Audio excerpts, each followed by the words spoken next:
Good afternoon, Scott. Ledbury, how are we? Very well, thanks, El. I'm super pumped for this game. What a time to be alive. Rugby on a Saturday. It's so good to have it back. Absolutely. Thank you, everyone, for joining in across YouTube, across Facebook. We got some Facebook chat in there. Ben John is already asking, who are the special guests today? Well, the most special guest is you, Ben. Thank you for joining us today. We got Toronto Arrows captain Dan Moore in the first half. We've got the director of the Arrows Academy, Corey Hector, our coach, assistant coach for this game, coming in after halftime. And in the second half, it is the mighty Andrew Ferguson, straight out of Oakville. Scrum half. Scrum half. What a day this is going to be. Thank you very much for joining us, everyone. This is a very, very historic match, wouldn't you say, Scotty? Well, if you like tries and you like running rugby, this is the game for you. Forget about your kicks at goal. Forget about your drop goals. Sorry, Sammy Malcolm, but this is the kind of game that I want to see. I want to see tries, and there are tries galore in this game. It's a try-fest, and because it is a try-fest, and because the weather has just gone completely post-apocalyptic on us here in Toronto, we decided to add a little extra element to this game. Okay, I know this is very exciting. We haven't done this before, but it's a good time for a beer, wouldn't you say, Scotty? Well, I would say yes if I had one next to me, but I don't drink during the shows, but that is not the rule for everyone, so enjoy it as you like to. What have you got in store for us, though? I'm very curious. Here's what I go. So we got a few tries in this game, okay? So when you see this signal, that means we've got a try. Now, I'm calling it Utah and Toronto. Please do not drive after this match anywhere, but when you see that symbol, it's a cheers. And you know who it's a very special cheers for today and this weekend? It's for all the mothers out there. Happy Mother's Day to all the mums who look after all the kids all the time. And right now, you are having your Mum Olympics, I am pretty sure. Quarantine is Mum Olympics. Happy Mother's Day, particularly to our mothers, Elliot, who are probably just starting to wake up in Australia right now. I think it's about 6 a.m. So don't forget to call your mother tonight. That's right. I know my mum, she wakes up every morning thinking, rugby, rugby, rugby, rugby. Just give it to me. So when you see the little symbol there, you can join us for a drink. That one's for the mums. Happy Mother's Day to all of them. Now, here we are, downtown Salt Lake City. Have you ever been, Scott? Beautiful place. I have never been to Salt Lake City, but I've always wanted to go there. It looks like a very interesting place. You've got the mountains in the background. You got the Utah Jazz. Maybe you'll see Karl Malone on the corner somewhere and John Stockton. And you've got the Utah Warriors, one of the foundation clubs from MLR starting in 2018. And this was a very entertaining game. I can't wait to relive it. Now we're going to jump straight in, but you may notice that we are both decked out in some rather nice Arrows gear. And as a very, very special treat to all the viewers today, you can buy your Arrows merchandise for not 7% off, not 11%, but all the way up to 15% off. Now, that is a bargain if I've ever seen one. Your Arrows gear today on sale, 15% off. Get onto the website and grab yourselves. Honestly, this is one of the best hats I've ever owned. Get them before I buy them all. Absolutely gorgeous. 15% off. Use that code, hashtag Arrows Classics. Wait, there might not be a hashtag in there. No, there's probably not. But Scott, I know you'll be jumping in there to buy a little bit more gear. We got you in the hat this week. I love it. Yes, look, I've ditched the blazer. I've gone for the true fan look. Thanks for the hat, the trucker hat. Love this. Love my hoodie. And all you fans, get out there. Arrows Classic promo code. You know you've made it, Elliot, when you're a promo code. So we must be doing something right. That's right. Now, I am about to I'm going to do a little bit of technical stuff, but you just walk us through this, what we're in store for today, Scotty. Well, as we mentioned, it's an absolute tri-fest here in Salt Lake City. This was one of the highest scoring games in MLR history. Not just 2018, not just 2019, not in the few games we had of 2020, but in the history of the competition. And it wasn't just from one side, it was both sides throwing the ball around. If you want a forward battle with the rucks and the mauls, you'll get a little bit of that in this game. But this game was about the ball, throwing it around, and I think our fans are really going to enjoy reliving it. I know I did as I watched the game during the week.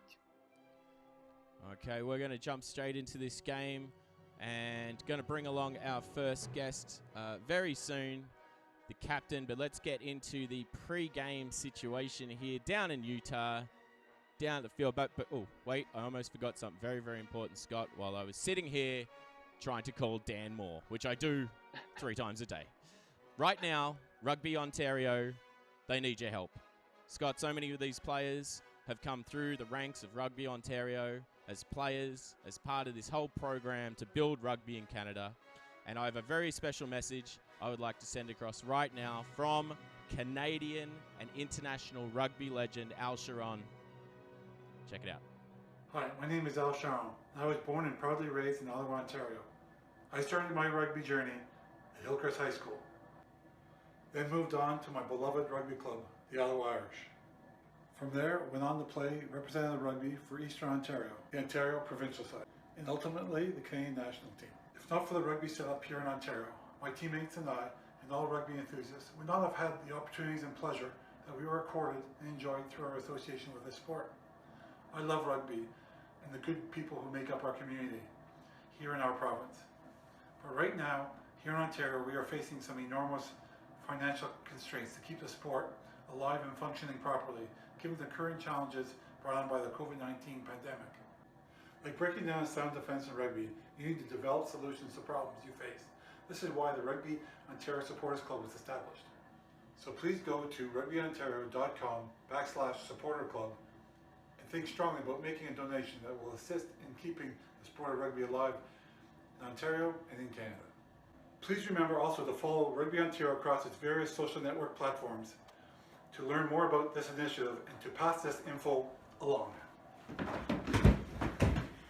Gee, what the? Please support your club in Ontario. Thank you. Let's show you the starters, starting with the home side, Utah. So there you hear it live from the Canadian legend 𝐓𝒡𝐞. Help out Rugby Ontario right now. Obviously, they're not getting any memberships because we're not playing any rugby, but we could really do with a little bit of help there. So send across what you can. Join one of those memberships and you will walk away with a limited edition t-shirt on behalf of the rugby club membership options. You get the t-shirt and a whole bunch of other extra bonuses, and a kickback goes to the local clubs. So make sure you check that out. Help out Rugby Ontario because they've done so much to get a lot of these people we're speaking to today onto the field. That's www.rugbyontario.com/supporter-club. Yeah, it's a great cause, Elliot. We know that if it was a normal Saturday, we'd be out there in Fletcher's Fields right now, watching all the teams, the great girls and boys teams going around, and we can't do that right now. So there is still a way you can get involved. Join the Supporters Club and support this great game that we love through this tough time. Absolutely. Tremendous talent in these lineups, and we are underway. Our official is Derek Summers, and it is a red out for the Utah Warriors. Ellie, you're just trying to get Dan on the line as we get this game kicked off here. Almost here. He's waiting patiently. He's a good man, that Dan Moore. He's in demand this week. I saw he had an interview on Sportsnet. He's getting around the captain of the Arrows. He's quite the showman round the media. I'm glad you've been able to get him on. I was born and proudly raised in Ottawa, Ontario. I started my rugby journey. It's a disaster. All right, let's bring in Dan. 26-19, 7 straight now. Johnny, road games. Shoot. Okay. Hey Dan, how are you? Hey guys, thanks for having me on. Appreciate it. Sorry, Dan, I totally fluffed that from the very beginning. It's a new program. There's a whole lot of flashing buttons in front of me, but we got Dan. Welcome to the show, Captain Dan Moore. Thank you very much for joining us. Yeah, thanks for having me back, guys. Excited to be back after being a part of the debut broadcast a couple weeks back. Yeah, we're Dan, making strides. Dan, let's look back to this game against Utah in March 2019. What stands out for you as you think back about this game? Yeah, I was reflecting on this game before this afternoon, and there's a couple things that sort of illustrate to me that it was actually a big turning point in our season. Up to this point, we'd lost one. We were sitting at 3-4 after the break. after a heartbreaking loss on the road to New York 2 weeks prior. And we were getting some of our boys back from the America's Rugby Championship on their international duty. I think it's Jamie McKenzie's first cap for the Arrows here. So there was a whole bunch of, potentially distractions, getting guys back in under, into the same training environment. And, it's a tough road trip to go out there to Utah, and a team that we're not that familiar with at this point in time. So, it was a big challenge for us. I was a little bit apprehensive as sort of the leader of the boys to make sure we're focused and ready to put a performance together. But, we'll see today, you're definitely able to execute some of the things that we did on the training paddock during the week. And it was just an enjoyable experience in a beautiful part of the world. And also actually a sort of key part of our season. We ended up having our home opener the week after, dropped that one, but then, went on a tear of 7 games in a row. And I think this game in particular helped us build some confidence and belief in what we could do as a team. Dan, talk to us about that early part of the 2019 season, because this was your 8th road game in a row. How do you survive that kind of road trip? Yeah, I mean, thankfully we have amazing support staff around us in terms of our strength and conditioning, the environment that the management and coaches is creating for us in terms of being able to do the right things to travel well from a recovery perspective. So I think that's super key, is early on in the season when we're on the road so much, making sure we're sleeping enough, traveling well, eating right. All those sort of little 1%ers really do add up in order to be able to have a performance. But I think there's a lot made across the league about how we spend 2 months on the road, at the beginning of our season. And I actually really think it's an advantage, just letting all the boys be in the hotel together, spending 72 hours per week, straight just on those road trips. I think it's an advantage in terms of the team getting together at the beginning of the season. And at least we try to view it that way for sure. And if we do, I think so much in life is how you view it. And if we think it's a strength, then it'll be a strength in the mindset of our team. Dan, how many times in that 8-game period did you actually get to come back to Toronto? We come back pretty much every week. There's 1 week where we stayed down there. I think we played in Seattle on a Sunday and then played in Houston that following Friday night. So we actually went straight to Texas and spent the week on the road together. But usually we spend 3 or 4 days on the road, then come back to Toronto, get a couple days of training in, and then back down to the States. So it's a hectic schedule, but man, it's a ton of fun. Now, Dan, we didn't go into this much last time, but can you tell us a little bit about the fact that you studied at Oxford University? How did that come about? Yeah, it's Oxford's a pretty amazing school. I mean, obviously the academics sort of stand for themselves, but also from a rugby perspective, it's a rugby program that's sort of steeped in history. It has great traditions around it. So one of them is the varsity match where you get to play our arch rivals, which is Cambridge, and you get to play at really the mecca, what I would consider the mecca of rugby in the Northern Hemisphere, Twickenham. So it's a cool experience to be, in the locker room. You see Johnny Wilkinson's locker and stuff before you get to kick off against Cambridge. So amazing experience. Good set piece try by the boys up front there. There we go. Our first cheers to the mums as we get our first try. Walk us through this try, Dan. Well, it's the big fellas up front doing all the work. So as a winger, I actually don't really know how to explain this one. No, it's a peel off the back of the line out. We probably expected Utah here would think that we were going to go have a driving maul, everything inside the 22. Nice little bit of sleight of hand and trickery from the boys here. Utah's defense came in expecting that maul, and we were able to pop it to the big man, Rob Brower from Lindsay, and he was able to truck over for 5 points. Now, Dan, Rob's not exactly a spring chicken, is he? No, but you know what? I think Rob is he's like a fine wine. I think he's getting better with age. Honestly, he's getting more athletic over the last 5 years or so. It's I don't think scientists can explain it, but it's something to behold for sure. That is a classy answer from under the bus there. I love that. I actually think it might be something. It might be something to do with his dad's strength. He had his third kid in the middle of our season last year, and I think his eldest is probably 3 or 4 years old. So I think he's gotten stronger over the last 3 or 4 years as a result. So sleeping less but getting stronger. It's amazing. And the scary thing is, Elliot and I are still older than him, so don't we feel Yeah, you're really dating yourself there. 1-3-1. That one sent into touch. Was it touched? We've been having a Dan, what was Utah like to play in? Because it looked very picturesque with the mountains in the background, and we know that the MLS team's feeder team plays there. Is that natural grass that you're playing on there? I'm pretty sure it's turf, actually, but I'm sure it's turf. But it was a beautiful stadium. You'll see in the sort of more panning shots, from further out in the action, you'll see these like picturesque snow-capped mountains in the background. It's just a beautiful place to play. This is Morgie Mitchell, our Kiwi prop last year, breaking through.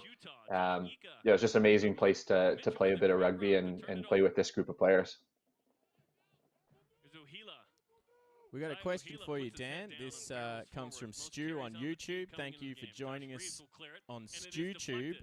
The question is, how did it feel to be selected as Arrows captain for 2020? You Arrows captain amazing. 2020. Do they choose every year, or do you get that on a long-term contract? How does that work? I think it's chosen every year. I don't know the details. It's it's an incredible honor for me to be able to captain my hometown and this professional franchise, but also this group of men, players, and work with this coaching staff. It means a ton to me. Don't forget, if you got any questions for Dan, now's the time. You can put them into the Facebook chat. If you're on YouTube, they come to us anyway. And very special. Lucas, this is a favourite part of the match. Well, not for Lucas, but he just got WWE'd into the ground there, Dan. What's that about? How is that even legal? Yeah, I don't know what he was doing there, but he seems to survive it, so that's a good thing. He's got some real Khal Drogo going on in this game. Some Jason Momoa. Look at this. Oh, yeah. Oh, disrespected. Looks like a bit of a dive to me. Maybe a bit of an obstruction, but those little battles off the ball and stuff. I mean, I think they're big for setting the tone that our team wants to each game in terms of being one of the most physical sides in the comp. And there's no better man to do that really than Lucas Rumble. I think he leads from the front in that perspective, and he doesn't shy down from anyone. Well, Dan, you started this game. Oh, another cheers. Here we go. Second cheers of the day. Dan, your team started this game so quickly. 2 tries here in the first 10 minutes. What did you put that fast start down to? I think it was just our prep during the week. We, as I sort of mentioned at the top there, we were a little bit concerned potentially coming off the bye week the week previous, and having some new players in the fold. So we were really focused in training, making sure we knew our roles, knew the structure that we wanted to play in terms of the game plan, and we were able to go out and execute it. Sometimes it just happens on the day. Actually, I remember this kick. This kick haunted me for a little while.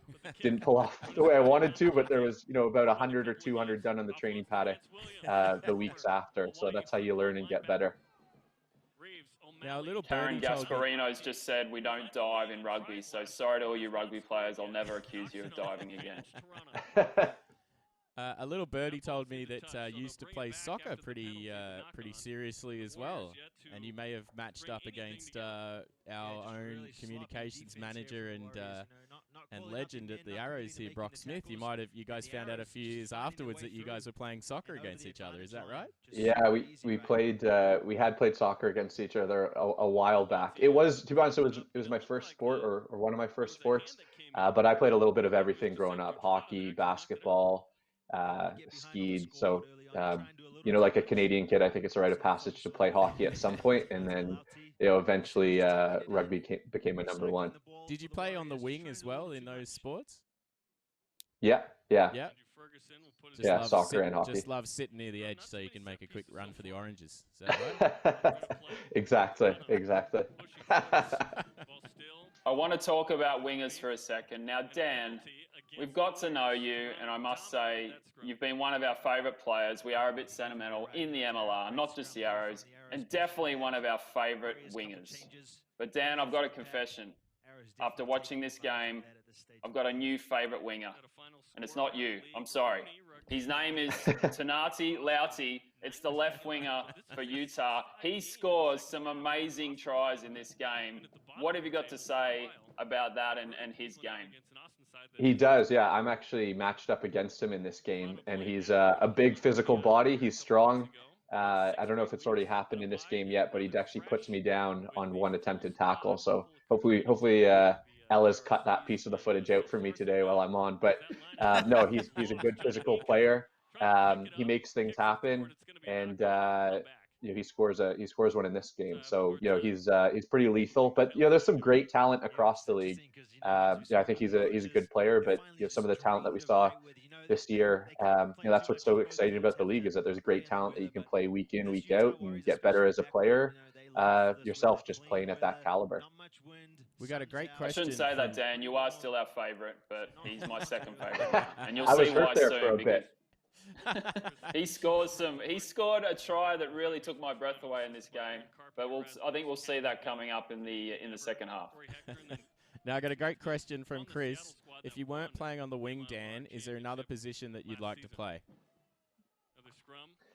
Yeah, I fancy myself as an outside center, and I did actually play a bit of 13 in the 2019 season for the Arrows, and you know, that's where I played my university career and for a number of different teams. But maybe that's not exotic enough. If I was, you know, fancy myself in the forward pack, you know, I'd hopefully like to be in the back row. I think those 7 and 8s are going around doing a bit of God's work. So you know, that's where I'd hope my skill set would apply. Speaking of God's work, Dan, why don't you talk us through this next play after this line out? It just kind of takes out some of that consistency. You Yeah, sure. Injuries, but especially in such a crucial spot like the hooker. Jeremy Lieber coming in, you know, he's a great player. Yeah, so you know, obviously as backs, we're getting really excited here because this is a fantastic attacking position for us. You know, we got a lot of strength up front that we saw in the previous try would draw in a bunch of Utah players. You know, obviously went for the maul this close out, and I mean, look how many defenders those big fellas are making a handful for you know, for their defense, and as a result creating some space on the outside that, you know, outside backs like myself or Gaston Mirez inside me were you know, sort of licking our lips ready to try and take advantage of it. The 8-man Colby Francis, a late add as an 8-man, by the way. Well, I think we're about to see this ball come out to you, Dan. This one wide. This is going to be in. Dan Moore dots it down. And there'll be a you're my new favourite winger again after that. I'm glad to win you back, Scott. Yeah, I mean, look, when you got a guy like, I mean, first of all, there's a great ball from 𝐓𝒡 to put that on the angle right into Sammy's hands, so he can put a great ball over the top like that. And you know, the skill set that Sammy has, my job is really just easy when he puts that ball over two people, sort of, you know, on a laser, and I just got to dot it down in the corner. But you know, fantastic team try. You saw our boys up front do a lot of hard work on the opposite sideline. You know, in professional rugby in the MLR, it's really a game of inches. You know, the only place that we're able to score is, you know, 6 inches off that sideline there. So it just shows, you know, how tough those defenses are. But when you know, your team is firing across you know, a couple different cylinders, a forward pack, you know, forwards doing their role on pulling it back to the 10, and then the 10, you know, able to get it out to our outside backs, you know, makes for some pretty rugby as well. Captain and the leadership from the Warriors is going to have to step up and say, hey boys, what do we have to do to fix this? Because we got to fix it now. That conversion is no good. Sammy misses a rare kick at goal. 19-0. He got distracted by the mountains. Felt like he was back home. That's what's happened for sure. Now, Dan, big hug there from Avery, and Avery's off in Wales right now, I believe, or maybe he's back, but he left for a little bit there to study. Yeah, I mean, I think Avery's 19, maybe he's 20 now. Phenomenal talent in Canadian rugby and a great kid as well. I think he's going to be, you know, a real star in our game for Canada, at least for years to come. You know, he wanted to focus on his studies. I actually talked to him about a month ago. He's back home, just for, you know, for COVID, etc. But you know, he's got a bright future in the sport, and you know, shows on this day as well. I mean, this guy's 19 and he ripped it up in the MLR last year. So I think it's really exciting, a name to watch for sure for Canadian rugby fans. Do you think there's a chance he comes back to the Arrows next year, Dan? I think he might have one more year of school, but you know, I think after that point, you know, I think if he wants to, you know, he obviously has a strong resume from the season he put together in 2019. So I would, you know, suspect that those opportunities would wake up, or would be there for him. Sorry. You just had a chance for an intercept there, Dan. I think. What happened? So close. Yeah, I can't. Yeah, I think I dropped it there. So a bit of poor skill. I should have had that one and then be housing it the other way. But sometimes it doesn't go it doesn't go the way you want it to, right? Oh, that was forward all day. Come on, ref.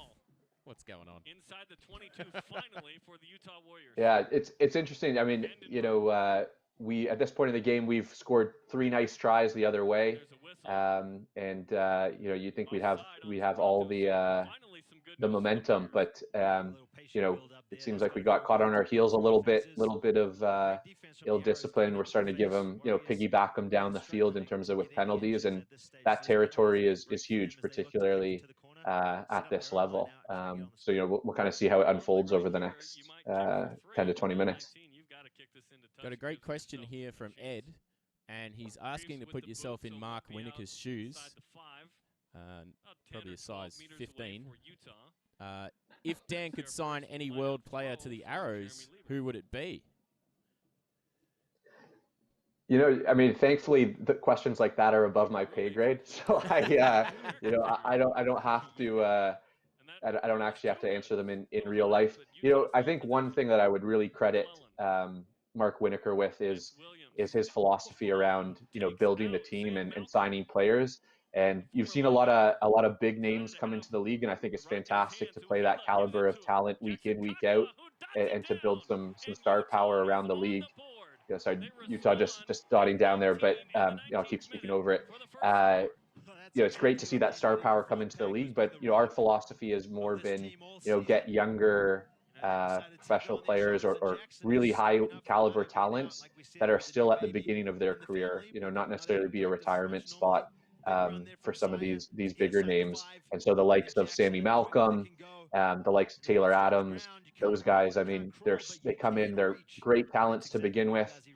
You know, either having been capped at Super Rugby like Taylor Adams, or be on the fringe of it like Sammy Malcolm, and you know, come in super hungry to prove themselves still in their rugby career. So I think that's the right philosophy. You know, to, I guess, more directly answer the question, you know, obviously I grew up sort of idolizing Dan Carter. So if I ever got the chance to catch a pass from Dan Carter or an inside ball or something, that would be amazing. El, I got a bone to pick with you. Should we really be cheersing Utah tries? Well, if you've got a drinking problem, it's great. I mean, really, I don't know why we wouldn't. But I think I'm cheersing. It's for the mums, mate. It's for the mums. It's fine. I love it. Raise the Chardonnay, as they say. Mark Winokur, if you have an answer to that question as well, who would you play? Who would you pick from the world of rugby to join the Arrows? And feel free to slide into the Facebook chat there and let us know. This is a very high-scoring game. Well, here's this move again. I'm not happy with this. Lucas, I'd love you to chime in on this. What were they calling him, Scott, early in the broadcast? Crumble? The Crumbler. The Crumbler. Is that his actual nickname there, Dan? The Crumbler? Or is that just... It's, yeah, he does go by it. He does go by it. There we go. Learn something new every day. Yeah. He also goes, I mean, you should actually look for it in the broadcast here. Lucas has these very odd knees that point out at angles like this. So his nickname is also Penguin or Penguino because he sort of walks like a penguin. But he scores a brilliant try in the second half because he's able to do this sort of like crab step with the way that his knees are set. He's able to basically step directly to the side. So even though seemingly it would be a disadvantage for sprinting, it seems like a massive advantage to be able to step perfectly laterally. So look for that in the second half. A lot of good, talented rugby players here on display. Hey, maybe that could be a knee disease. I had one growing up called '𝐲𝒂𝒊𝒅-𝑩𝒓𝒆𝒂𝒌 disease. It took me out for a couple of years. Maybe my knees are super. They're pointing in all different directions. Yeah, Lucas, feel free to chime in and let us know. We got another question. What is the best nickname so far for a player, and what is the background? And that's from Christopher Dodd. Thanks, Christopher. Appreciate it. Best nickname for a guy on our team? Yeah. Or I guess we could open it up to the world of rugby as a whole. I don't know if I could think of a that's. I mean, we call Q 𝐂𝐥𝐚𝐬𝐬. I like that one. It's a personal favorite. Pretty much. I mean, what I've found in rugby is that pretty much everybody has a nickname. And I'll find, at least at the club level and stuff, I'll have played with a guy for 5 years, feel like I know him pretty well, and I actually have no idea what his first name is. So it's kind of odd when it's like, oh, you're buddies with Eric, and you have no idea who Eric is, but you know who, Banana Joe is, or whatever he's called down at the club. The Fridge is, his name's the Fridge. And yours is the Duolingo Gringo. Which, yeah, Brock actually, the Duolingo, it's humbling, man. It's very humbling. Actually, it's my and this is probably a strong personal bias because I came up with the nickname, and to be honest, it hasn't really caught on. But Jack McRogers, one of the young hookers on the team, he hasn't come to a couple sort of socials that we had as a team. So I've been joking with him that he's a bit boring, so we call him Jack from accounting.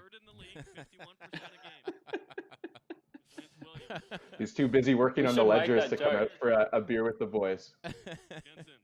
Isn't one of our guests today, Elliot, a financial analyst? Yeah, Andrew Ferguson, coming up in a short while, has gone from part-time financial analyst to full-time right now. Yeah, I mean, look, if you're an accountant, it might not be the most exciting, world of employment at times, but you're working pretty hard right now. There we go. Cheers to... There's my man, El. Is that your There's my man. That's him. Look at this try. Look at this step. This is the ultimate disrespect to Dan Moore. Well, he's right here. Are they pulling, his shoulder back in? Look at this. He's dislocated his shoulder there. Now, that reminds me of my mate Pete when we used to go out and he'd get in fights, and I had to put him down on the ground and pull his shoulder back out. Pete, if you're out there, I hope you're not fighting people anymore. But cheers to that. Looks like he's in some real damage there. Yeah, I got to tip my hat to them on this try. It's a beautiful try. Really nice skills. Some dummy runners out the back and stuff that obviously confuse us on the wing there, and they dot it down for a beauty. 𝐓𝒡𝐞 a tough cookie, so to keep him down, especially for this long, let's hope he's okay. What did he actually do here, Dan? Because I think he came back and kept playing after this, so clearly he's an extremely tough guy. Penalty try, okay.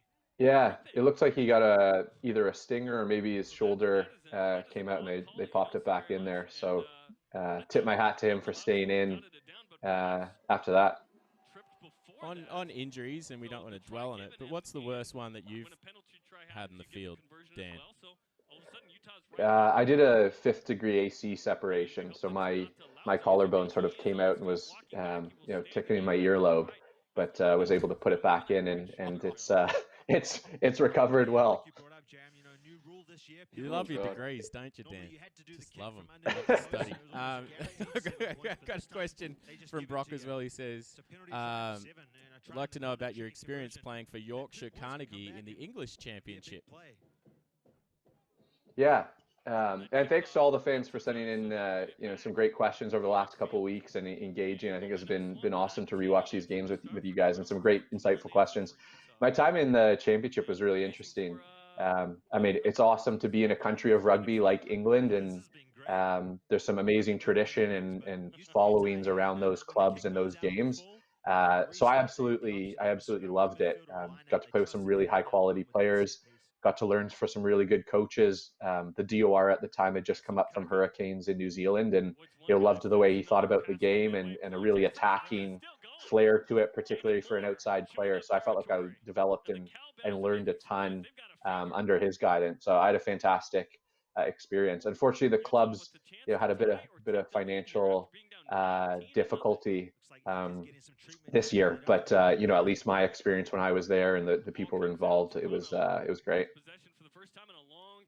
Did you end up picking up I find that when you spend a bit of time in the UK, you end up picking up a little bit of their accent. Did that happen to you at all, Dan? Thankfully, I didn't. My dad's actually British, so I've been around a British accent my whole life, and I guess sort of didn't pick it up for the first 25 years. So I decided not to when I was up in England for that stint. You'll be talking Aussie after the end of this half, mate. Oh God, that's worse, fellas. That's worse. It's all right. It's okay. We know. It's fine. Take a shot back at you guys when I can. You're telling me I'm not your favorite winger. Coming back at you guys. The gloves are off. I got into I love it. I got into a lot of trouble last week when I had a bit of a go at Taylor Adams for missing a kick from 40 meters out, like I'm some prolific goal kicker. But it's all in good fun, mate. All in good fun. But please have a go back at us. Now, coming up at halftime, we have some rugby tries from around the world, which gives us a chance to refresh. And then here he goes, El. Here he goes. Oh.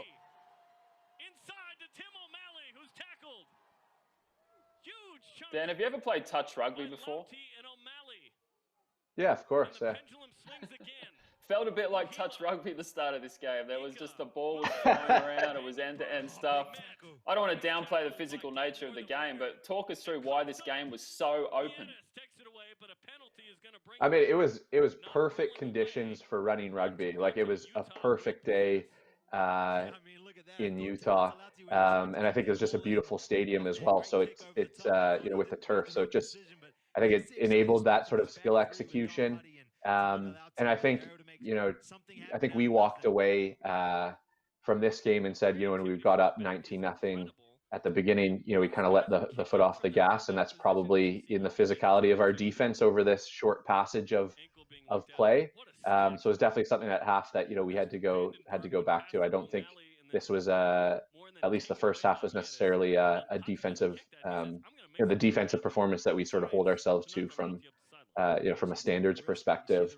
But I think to sort of give both teams credit here, I mean, there's some fantastic players on either side, some great flash and skill, ball in hand or steps, as we've seen, and you see that throughout the match. So I think just that sort of mix of talent, great conditions, and two teams that weren't afraid to throw the ball around, leads up to a fairly high scoreboard. But I think the exciting thing for fans is good watch as well. So I love it personally. I love running rugby. I don't want to see the ball in the forwards too much. I want to see it out with you backs doing the work that you do. But don't tell Richie Asiata that and all the other forwards.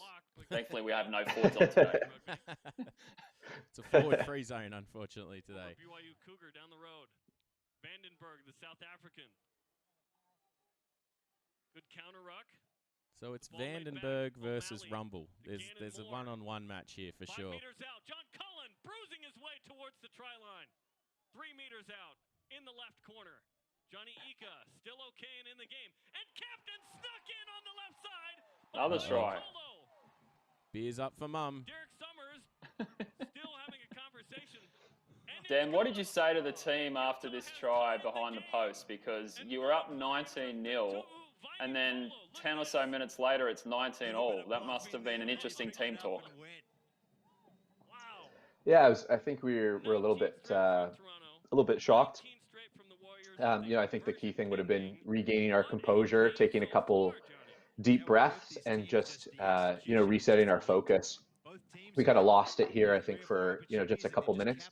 I think the one thing, though, to also keep in mind, I mean, at this level, there's such great teams and great talent. There's going to be ebbs and flows to the game, and there's going to be periods of momentum for any opponent that you play, right? So in those moments of momentum, we have to try and limit the bleeding. And a lot of time that's, trying not to give up 5 or 7, trying to limit to those to 3 or potentially less.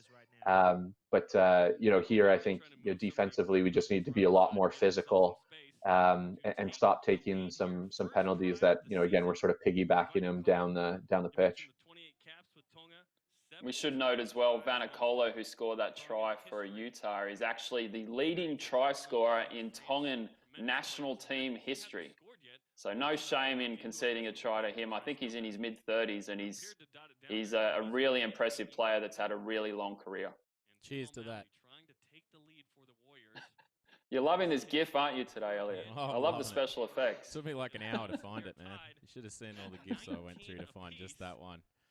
In the first half an hour of this match, if this is your first rugby, Dan, it wouldn't be a appearance from yourself without a question about your hair, and we did have one earlier asking what conditioner do you use with those lovely locks that you have? I don't think the secret's in the conditioner. I put a Moroccan hair oil in after the conditioner, so that's the secret. Whoever asked that question, I think owes me $20 or so, because I don't give that away for free. The amount of time I put into this show this week for it to turn into a Head and Shoulders commercial is just phenomenal. But I've got to stop. I've stopped you right there, Dan. Moroccan hair oil. What is that? To be honest, I don't really know. It's just written on the bottle, but presumably it's some sort of oil from Morocco, Scott. Yeah. There's a lot of very illegal oil that comes out of Morocco too, Dan, so you might want to throw that out the back window. I mean, you can buy it at Shoppers, so I think it's, okay. Should be safe. I don't think it's the type you're talking about, referring to. All right, okay. 10 minutes No left more now. questions Scott, about the hair, we promised. Earlier, Scott, I was just going to let people know what's happening at halftime. After we show some of the great tries of rugby, thanks to the YouTube and people who compile them, I've got a lovely little player profile from Chloe Daniels. She's a rising star of junior women's rugby in Canada, and we had a chat with her father, Nick Daniels, last week. He was at the end of the show. This week, she's talking about her pathway through rugby and Rugby Ontario, and she's talks about her heroes and her favourite players. And Dan, spoiler alert, it's not you, I'm sorry, but you're not her favourite Arrows player. But we're very so make sure you stick around for that.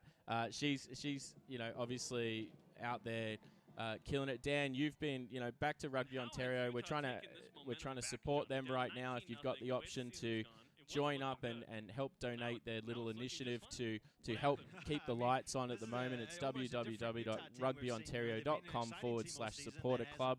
Dan, what's your experience with Rugby Ontario been over your years? Yeah, I mean, first and foremost, they're really the facilitator of the game in Ontario, and the game has given me so much and been so enriching in my life. I really started my rugby journey down at Balmy Beach in the beaches in Toronto, and then actually got a chance to represent Ontario with the Ontario Blues program. And obviously both of those sort of initiatives or both those teams wouldn't be possible without Rugby Ontario's support. So I actually joined the sort of 2 levels of support during this time, and joined the sort of captain's club or whatever it is earlier this week. And I think it's a great initiative that the rugby community should really get behind, because it is just such a great game from a values perspective, and giving life experiences to young players and older players alike. The 8-man goes it to Pati behind him, bounces backwards. Apparently okay. El, do we know how much it is to sign up to the Supporters Club membership? Oh, I don't have those details, but I'm sure Brock can throw them into the chat there. www.rugbyorntario.com/supporter-club. And support as much as you can. This is how we end up with wonderful players like Dan representing our province and our team so well. So please, if you can help, we know it'll go a long way.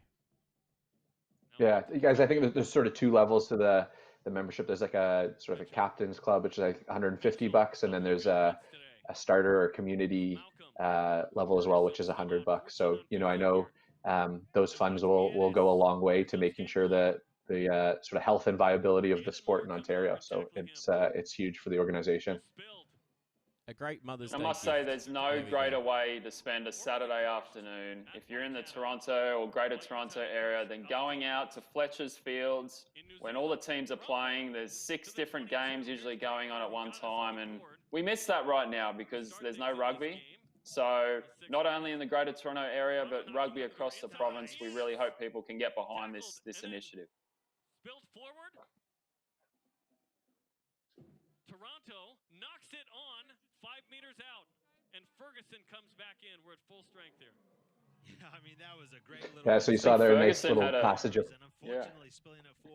Sorry, nice little passage of play there from our Uruguayan magic feet, Gaston Mires. It's amazing how he opens holes for teammates outside and stuff, but unfortunately that last pass didn't go to hand, so we didn't get to touch down for another fiver. But yeah, sort of encouraging to see this towards the back end of the half. I think it lays the foundation to you know, the onslaught that happens in the second half. Speaking of Uruguay, Dan, how's your Spanish going? It's a humbling endeavor, but it's slowly getting a little bit better week to week. The nice thing is having 4 guys on the team that, you know, are native speakers. I spoke to Gaston Mires last week and spoke to Tommy De La Vega yesterday, and although, you know, still very much a beginner, they're very patient and helping me out. And how are they doing? They're doing good. So Tommy De La Vega is actually still in Toronto, but Gaston's back home with his folks in Punta del Este, Uruguay. But they're both, you know, healthy and doing really well. As a future generation, love to see it. Well, feel free I think, like all of us, missing rugby, but you know, bigger things at play, obviously. Yeah, and fans See send the your catch messages by this across. kid here at halftime. Are you not entertained? At halfway. Get on his highlight film. Nice little catch by the ball boy. Line up for the Arrows. Averaging 24 points a game. They've already put up 19. Oideman avoids the tackle of Gannon Moore. Oideman, 3rd in the league in tries. Haven't seen too much of him. Yeah, so right there, guys, you saw, you know, Avery's feet, you know, how dynamic he is as a player. I know we were talking about him earlier in the broadcast, but, you know, again, he's just 19 years old, and he's, you know, that dynamic and that quick and strong on his feet. You know, real talent. The fly half Malcolm kind of near this rock in a dangerous Speaking of talent, Stan, we have Andrew Ferguson coming up in the second half as a guest. Any questions that you would like us to ask him when he comes on shortly? Maybe second of the whole day. Well, you know, I'm very close to Ferg. I actually talked to him this morning, so I asked the questions I had for him this morning. No, but you know, he's a great guy, amazing player. Yeah, I think he'll provide some interesting insight, particularly at that, you know, 9 position. They're really the general on the field, really running the show. So, you know, in terms of pattern, sort of strategy, in terms of what we're trying to execute, you know, I think he'll give great insight to both you guys and the fans. Now, you just Does had have a little bit of a yellow card problem Yeah. though, which I look forward to asking him about. You want to make him sweat a little bit, eh, Scott? You got a kick of the ball in that, Dan, before. Not sure if they're taking Great kick. I did, yeah. It looked a lot better than the first one. So It was awesome, yeah. If it is deemed foul play, Yeah. I want to see that in rugby. And who's helping out the players there? Who's helping out? So that's Perry Fan and Anthony Dixon. You know, Perry's our physiotherapist on staff, and we have a rotation of sort of 3 doctors that come on the road with us and make sure that you know, the boys are well looked after if there's an injury. And so Dr. Dixon was with us this weekend, and, you know, fantastic medical staff making sure that you know, we're staying vertical and making sure we can make it through a season. Obviously, you know, tons of physicality. So we need that support in order to make it through certain games or the season itself. Staying vertical, I like that. We're going to use that expression, I think, moving forward. Yep, they're gonna give it to Toronto. So Sammy copped a bit of a late hit there, actually. Was there any Any of the team looking for a bit of payback after that, perhaps? But a penalty given. Oh, definitely. You know, I think Sammy, I think particularly last season, you know, it seemed to be a bit of a strategy from some of the other teams. I don't think Sammy would ever claim to be the biggest guy on the field, but he's so skilled and he's so dynamic and really makes magic happen. He's such a key player for us. A lot of teams, I think, use it as a strategy, try and hit him late, try and get him off his game. And you know, thankfully, he's such a tough kid that, you know, he's able to absorb those hits and just soldier on. But yeah, you know, that wasn't being late hit, or a late hit to Sammy wasn't something we hadn't seen before or we see you know, later in the season. So he's just such a key player that that other teams definitely target him. With the ball, Josh Reeves on the tackle. Dutois right in front of the post, 10 meters out. Milazzo pushes his teammate. So you guys are starting to get on top again here with your forwards. Toronto trying to take the lead before the half. Yeah, there was that lateral step by Lucas. You see it even clearer in the second half. But you know, this is obviously a great job. You know, and here's where Andrew will be able to add a lot of color in the second half. The eight-man, Colby You know, Francis. really efficiently moving that forward pack around the field, directing us where we're going to go, making sure he's communicating. We got the right numbers for those forward carries, and you know, nice tally there by Colby Francis. Just a great big pick and go, great body position. Tell us about Colby. Tell us a couple of facts about him. Yeah, so he's from Brantford. You know, played his uni ball at Guelph. Great young kid. You know, I think throughout this season in 2019, he really came into his own as a rugby player. You know, and then he you know, grew or took leaps and bounds really again this past off season and came in big for us. He's a big body, you know, really strong on the ball, and you know, as he's demonstrated there, finishing off that try. It's like talking about a no-hitter. And here's Sam Malcolm's first Question from Bill Webb here. It's a bit of a stitch up, Dan, I'll warn you. He said, Dan, when will the Moroccan Hair Oil Company be a commercial sponsor of the Arrows jersey? No pressure.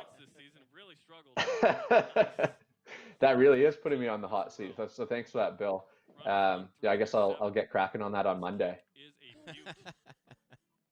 And for those who don't know, Dan, you don't just play for the Arrows, but you do a bit of work in the front office as well. Yeah, more so this past off season.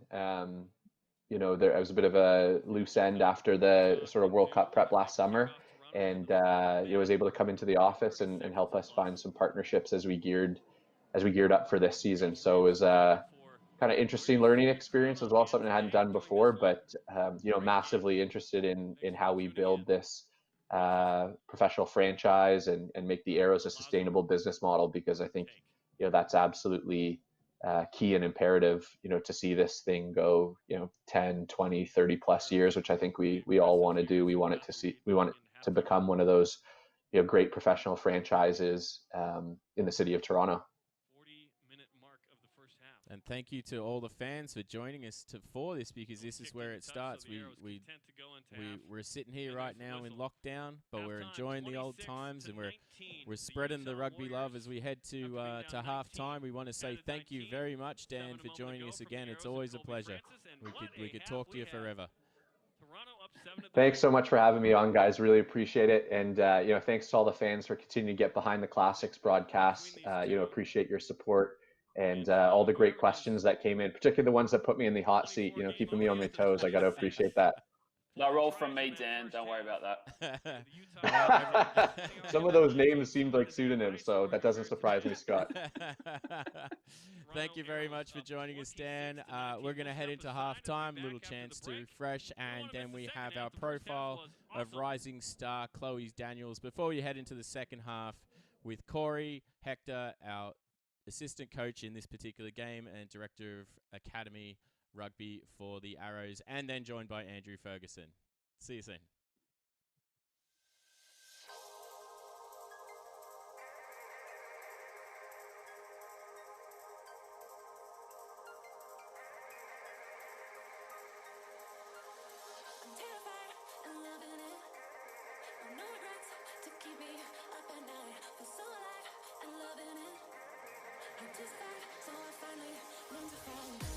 Left to cry for the fun of it.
I play fly half. I also play a little bit of fullback.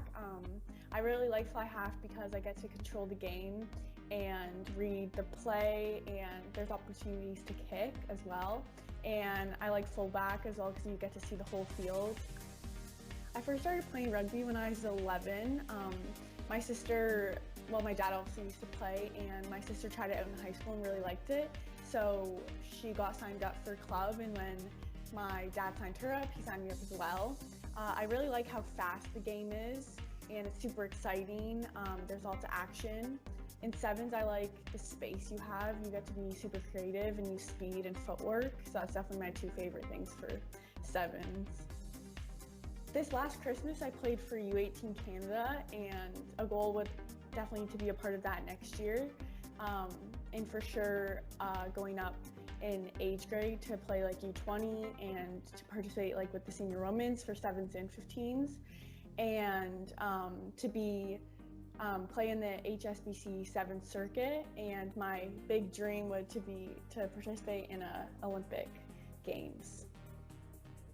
Yeah, so I got invited to be centralized out in BC to train with the Maple Leafs and the Senior Women's program. So yeah, that's super exciting, and obviously excited for that. And I'm looking to move out there, I think, in around like the last week of August. My biggest rugby hero, or someone I look up to, is Jasmine Landry.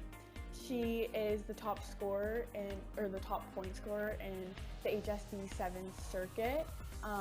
She's always told she's too small or like not big enough, and she's definitely showed people that they're wrong, because she's one of the best players in the world now.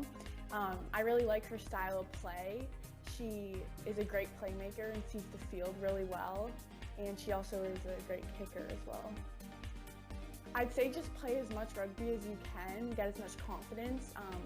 Play for your club, your high school, play 7s, play 15s. I'd say like don't be shy to start playing in 15s. There's, especially in 15s or rugby in general, there's a place for everyone, all body types, all skill sets. Like, don't be shy to start, because you might not be like the fastest or stuff like that. Just start and see where it takes you. I went to the Paris World Games with Niagara Rugby Union in the summer, and we actually won and beat Team Ireland in the finals, which is a super exciting game. So I'd say that's probably my most memorable rugby moment. I'd have to say Sam Malcolm, because he's a fly half, and I like how he controls the game, and he's a really, really good kicker. And we are back for the second half, and you just heard from rising star Chloe Daniels, and we wish her all the best on her rugby journey.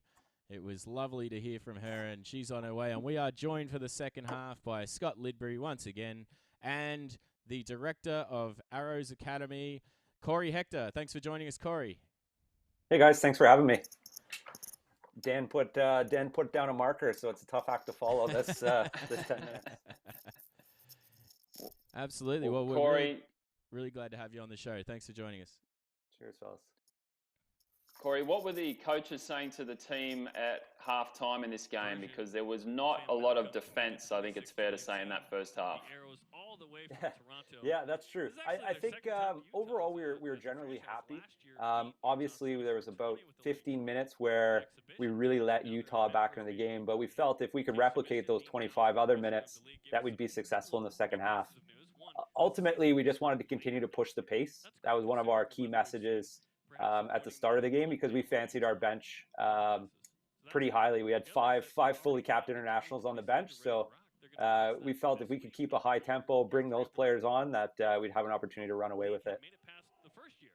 So now we're already looking into year 3, which is fantastic. Well, if it's anything like the first time. What a half between Utah and Toronto. Sorry, my bad. Just looped back, I think. Looks like we kicked back. I was just trying to get Scott to fit into his little square there, and paused us to go a little bit back in time. Now, Corey, tell us about your involvement with the academy. Yeah, so this year was supposed to be the first year of the academy. So through the fall of last year, when we kind of got the go ahead that we were moving forward, we spent time doing some talent ID, and thankfully my other job coaching in the university ranks allowed us to do a lot of the talent ID there. So we kicked it off in January with about 30 athletes across 2 sites, so about 15 to 16 at each site, one in Guelph, one in Kingston. We trained with them a few hours each week at individual sites. Unfortunately, like everything else, that all came to an end in March. So we didn't actually get into any of our competition phase. So that's been my involvement, and we're keen to kind of restart that this year, looking at bridging with Rugby Ontario as well, and clearly identifying that pathway with them, and growing it a little bit. Really it'll be almost a restart, so we get to redo our first year and clean up anything that we did wrong, and continue to expand the program. And then in addition to that, I do work with the Arrows, the full squad. So I'm really lucky in that regard, where I get to work with the up and coming guys, as well as the current guys. Corey, talk to us about what those ultimate goals are for the Arrows Academy. I think ultimately, it's funny, we've just been working the mission and vision, but ultimately it's just to supply the Arrows with some more Ontario Canadian-based domestic talent. This current team has about 19 players that have come through the Rugby Ontario system or the university system, which I think is remarkable. It's a huge differentiator for us as a team in the MLR, I think. So it's just to make sure that well doesn't go dry. And if anything, to continue to, if we could have more than 19, that would be massive. And I think that would be we could look at that as success for the academy if we could grow that number of Ontario-based players within the Toronto team, or Canadian-based players, I should say. A couple of questions coming through here, Corey, about your moustache. Is that a normal part of your repertoire? It's not. So I usually have been rocking a beard, but I decided just with this quarantine and social isolation to change it up a bit. I did Movember last year for the first time, and I kind of liked the way it looked, so I just wanted to bring it back, and it's growing on my partner as well. At first she was dead set against it, but now I've kind of got the okay. I tried the same thing here for I called it pandemic beard, and it quickly turned into a pandemic like magician's goatee. And the one thing that actually knocked this out of the way was the photo that my wife took of me in full sunlight, where you could see through it like it was a forest on a Sunday afternoon. It was the most ugly thing ever. Once she showed me that photo, it was shaved off within 10 minutes. It was done. Yeah. This is a quality moat. I think everyone would agree. Thank you. I've channeled my inner Ned Flanders. Look at this. Corey, how do you manage your role between the academy in Guelph, the academy in Kingston, and then the Arrows as well? It's busy, and truth be told, I wouldn't have scheduled it the way I did this year. So how I scheduled it was working with the West Academy on Tuesday evenings and Thursday evenings, and then the East Academy on Friday evenings and Saturday mornings. So oftentimes I would train with the full Arrow side all day Tuesday, all day Thursday, come home to Guelph, and then go back out after dinner to for our academy sessions. And then depending on our Arrow schedule, I'd often travel up to Kingston Friday during the day if I wasn't traveling with the team, and then work with the guys. There's also a great support staff. So Dave Butcher, who's our scrum coach, he's a head coach of Queen's University as well. So him and a few of his staff, we work together down there with that East Academy. So I think those days, those Tuesdays and Thursdays especially, were long days. So I might schedule it a little bit differently moving forward. Yeah, that is an intense schedule. Have you got any mothers that you'd like to say a shout out to today, Corey, as we are celebrating Mother's Day a day early? Yeah, obviously my mom, Naomi Hector. I'm not sure if she's joined. She never misses a game, but she obviously already saw this one. And then my partner's mom, Tina Johnson. I think they're headed up to the cottage this weekend, so probably don't have the internet access. Wow, lucky them. That's a nice place to be. And a big shout out to all the mums, and because you do all the hard work, all the support behind the scenes. As the arrows get a little bit closer down the field here, this is probably looking like the start you were hoping for after the halftime break. Yeah, exactly. We just kind of went back to that ball possession, that winning the gain line, and playing fast. We felt if we could play fast, they were just going to struggle to keep up. And we really fancied ourselves in the scrum this day. So it kind of gave us a little bit of flexibility to take a few more chances, to look for a few more offloads, as you see there. Some of them ill-advised, but we just felt we could get the ball back in a lot of ways and really put them under the pump. Naomi Hector has joined the chat. She says, I am on. Okay. Look at that. Any questions? We'd love to hear them, Naomi. Yeah, or embarrassments. Bring it on. It's your weekend. Your time to shine. Here's via your mum. She's probably having maybe a glass of wine right now. It's all right. It's after 5. Yeah. Corey, you're also the head coach of the University of Guelph rugby team. Could you tell us a little bit about the university game in Canada? Yeah, so it is played across the country. Recently, the Canadian Men's Rugby Foundation has reignited a national championship. The funny thing with sport is, in men's rugby, it's not a nationally recognized sport at the university level. It's not a youth sport, but in women's rugby, it is. So we had to create our own national championship. In Ontario, I think it's particularly vibrant. We have 10 universities competing. Quebec would have a similar sized university loop, all varsity programs. The BC teams, which are traditionally powerhouses, they play in a men's club league out there. And then out east, they're sort of a mix between the two of club and varsity programs out there.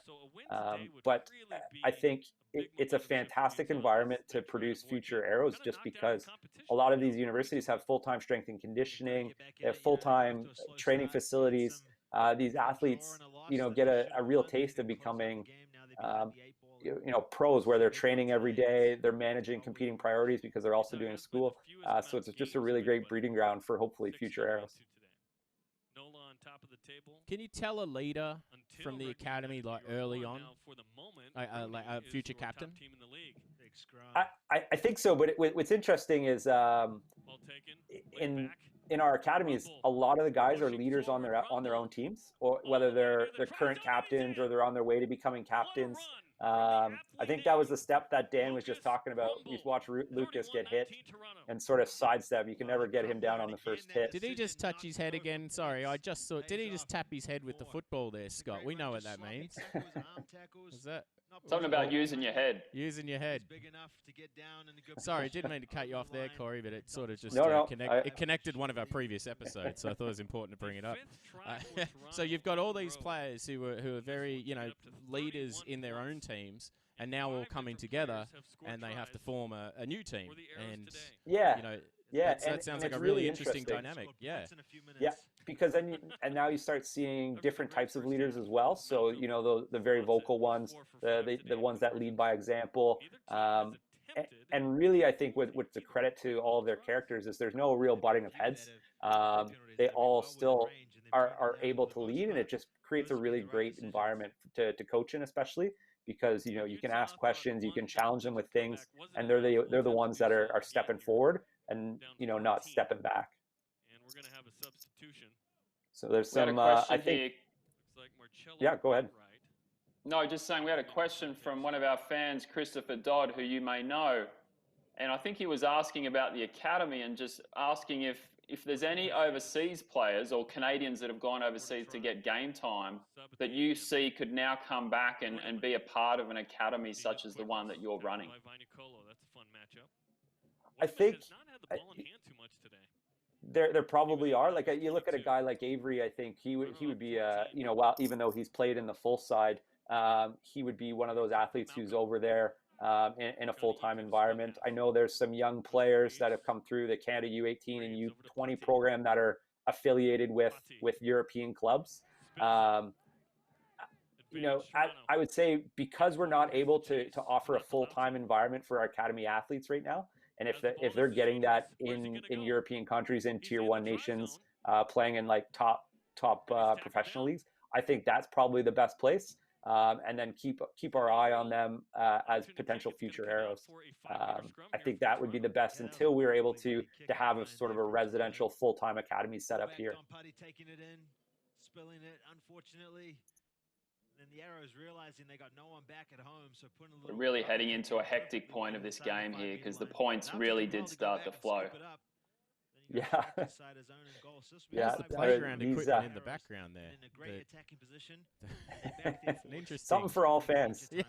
This is, what might not be caught on camera here, because I think the video angle is only from one side. The side that the camera is actually being shot from, there's probably double the amount of people. So this was probably the second or third largest crowd we played in front of last year, as on the road, I would say. It's a fantastic facility. It was the scrum dominance I was mentioning. Yeah, just a fantastic facility, a great rugby knowledgeable crowd. Like rugby is just massive there. Yeah, so unfortunately you don't see that necessarily on these camera angles. Quick tap and go attempted. Derek Summers is going to bring it back. And Utah's in danger of having a similar deficit. And you'd think this was one of my favorite trips, I think. that deficit would be very just tough. a beautiful place to play rugby. Did you get up to the mountains at all or anything like that? Not really. Interestingly enough, the week after we left, I was supposed to return with a group of guys to go to a bachelor party there, but I had to skip it for rugby. We've got 𝐓𝒡𝐞 with another injury. Talk to us about your role as part of the Arrows coaching staff, Corey. Is there a specific thing that you're focused on, say defense or attack or something along those lines? Yeah, so this season that just finished, so in this game I was the attack coach, working closely with Pete Smith, and Pete sort of took on the skills and the real like the back specific stuff. And this year we switched roles a little bit, just to allow me to spend a little bit more time thinking about skills, because that's what we do a lot with the academy. So trying to really bridge those two together and make sure there's alignment from academy players coming up.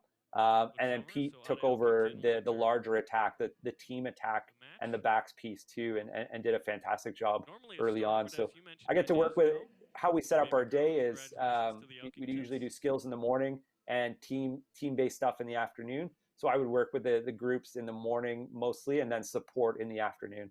And he's going to come in for the injured 𝐓𝐴. And then jump back on the train and come coach the academy. Hope you got a company car. Is Bill Webb sorting that out for you? I wish. I need one of those Honda cars that we have, that the team has. We love our Hondas. No, Bill, if you are giving out Hondas, Scott and me are using TTC as well. Feel free. The new, they actually added some go lines out to like more trains out to Guelph. So every morning, just jump on the train. You get a bit of work done on the way there, a bit of work done on the way home. So it's quite nice, actually. As we see Marcelo Wainwright going for a try. Tell us a bit about him, Corey, because there was a nice feature on him on the Arrows social media this week about some of the work he's done with Turf and the inner city rugby group. Yeah, exactly. And, Marchie is a guy that he played at Guelph for 4 seasons. And I actually coached Marchie when he was at the under 19 level too, I believe. So I've known him for quite a while, and to see his evolution has been incredible. He's been a really quiet kid to his final year. He was never going to be the loudest guy in the room, but just how he evolved as an athlete and as a person has been incredible. And he was part of Turf, and now he's been able to give back to Turf. Working there through his summers, passing on his experience, and he's been a great ambassador for both Turf and the Toronto Arrows and the University of Guelph, which I'm happy to see.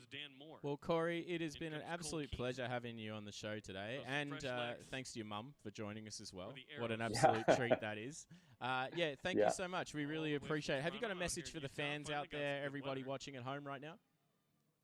Yeah, I think guys just don't forget about us. We're going to come back in 2021, bigger, stronger, better, and this game is the type of rugby that we want to play on the attacking side, and we can't wait to get in front of you and shore stuff again. So thank you to everybody, and happy Mother's Day to all the moms.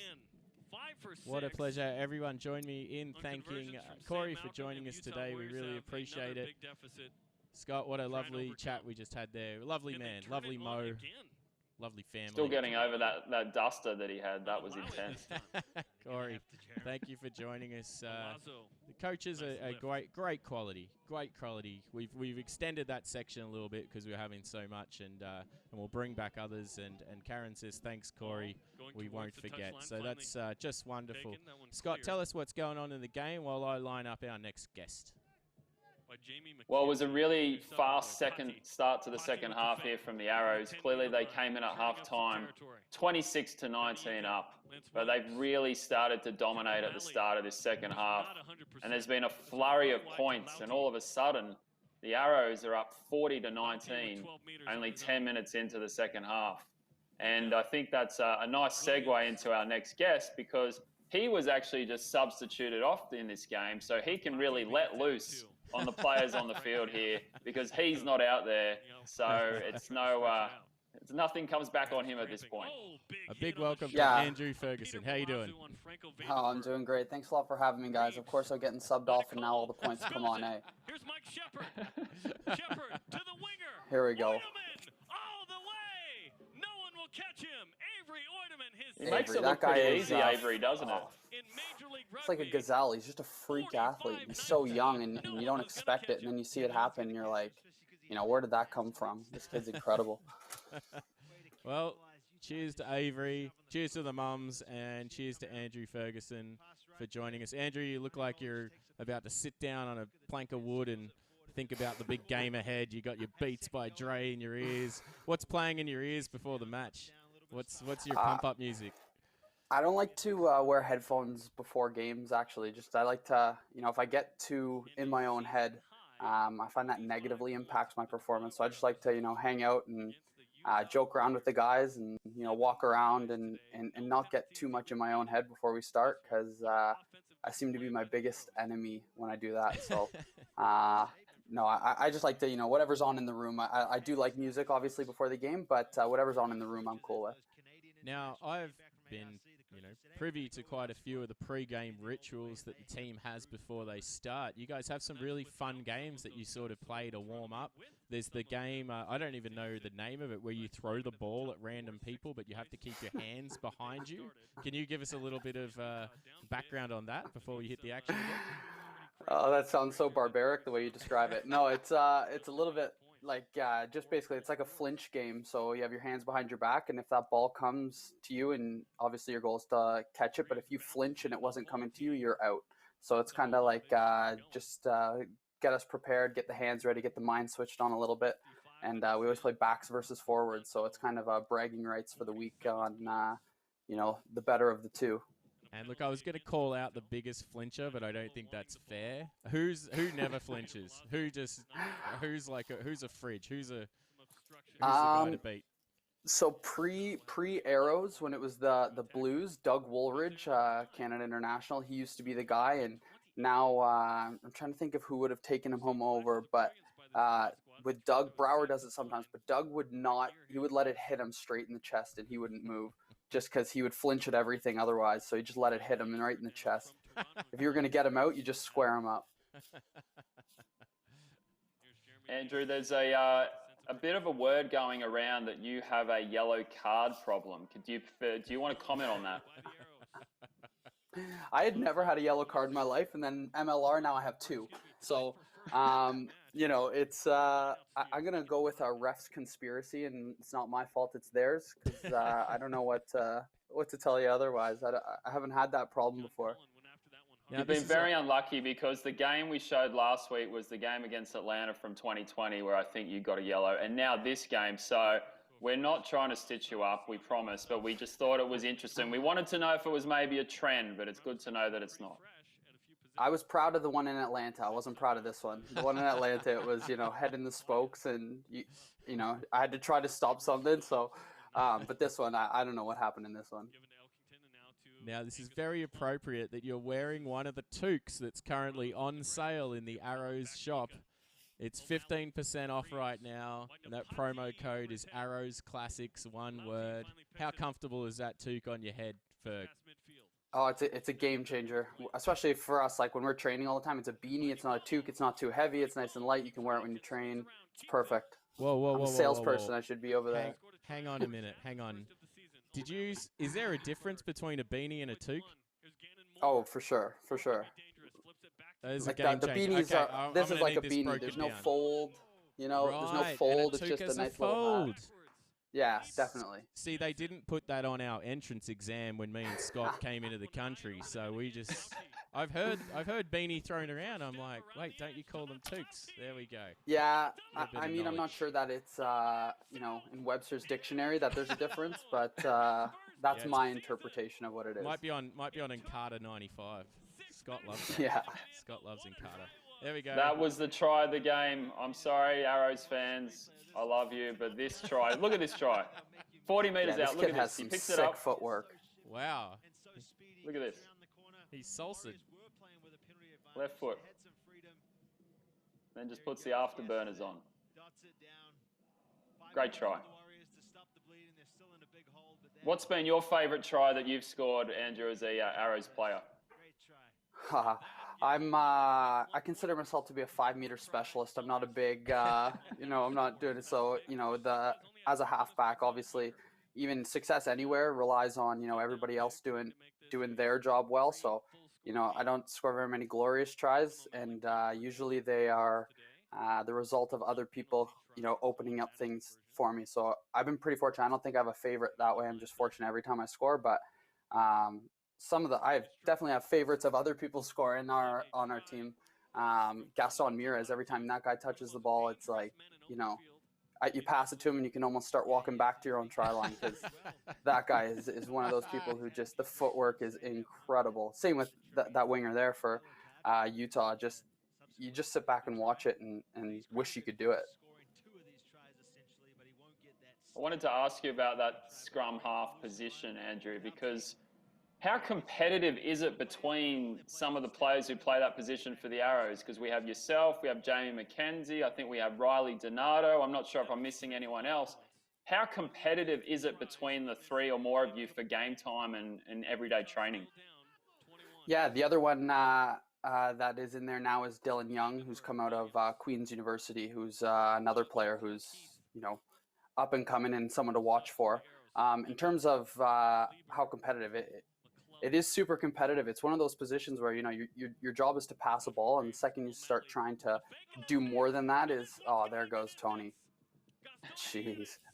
Sorry. Then your job's to pass a ball. So when you try to do more than that, sometimes, you know, you overcomplicate things, and it's not always, you know, beneficial for the team. So it's tough because, you know, you want to make these breaks and everything, but to be competitive, you just need to do your job well, which is, you know, pass the ball. And I think all four guys who are there, you know, you could slide any one of us in there and the team would function, you know, just as well. So yes, it's competitive, but it's also, you know, we have a great relationship between the four of us, and I'm confident that, you know, any one of us could step in and the team would keep rolling the same way. I don't think there's a ton of difference between the four of us. There's great depth behind this current squad. Definitely. And I think, you know, you look at some positions and you're like, you can't go wrong with picking who's going to go in. You know, this year we have 4 centers who, you know, on any given day, I would argue that they could be the best in the league. And, you know, 2 of them are going to get in every week. So no matter what, someone's going to be hard done by. But it's a good problem to have if you're, you know, a Canadian rugby fan, or particularly an Arrows fan or coaching staff. 8 tries. Andrew, there was 8 tries, yeah. If you were drinking that Andrew, whole time, there was a great picture of you on the Arrow social media channels this week when you were a young kid. Do you want to maybe just talk us through what you were wearing in that photo? Yeah, that's So my fiance posted that, and I don't know where she got it. It's somewhere like from my parents or something. I haven't seen that photo in 10 years. But yeah, I'm wearing a Jar Jar Binks shirt. A quality character. Yeah, well, yeah, he's definitely a character. That's a good way to describe him, isn't it? A real legacy character for the Star Wars franchise. Yeah, it was a great shirt. I'm not sure I dressed myself at that time, but if I still had it in this size, I'd probably wear it because it's a pretty cool shirt. A happy May the 4th to all our Arrows fans out there. Now, you mentioned your fiance. Congratulations. Thank you. Megan, and she's a well-known sports person as well. Yeah, she's a member of the U.S. Women's National Hockey Team. She went to the Olympics in 2014 in Sochi, and she's still with the team in that now. So she won silver medal in 2014. So yeah, she's here with me now. It's a pretty busy life here, and we're always traveling. We're never in the same place at the same time for more than a week or two. So it's nice that we have all this time together, but it's definitely different.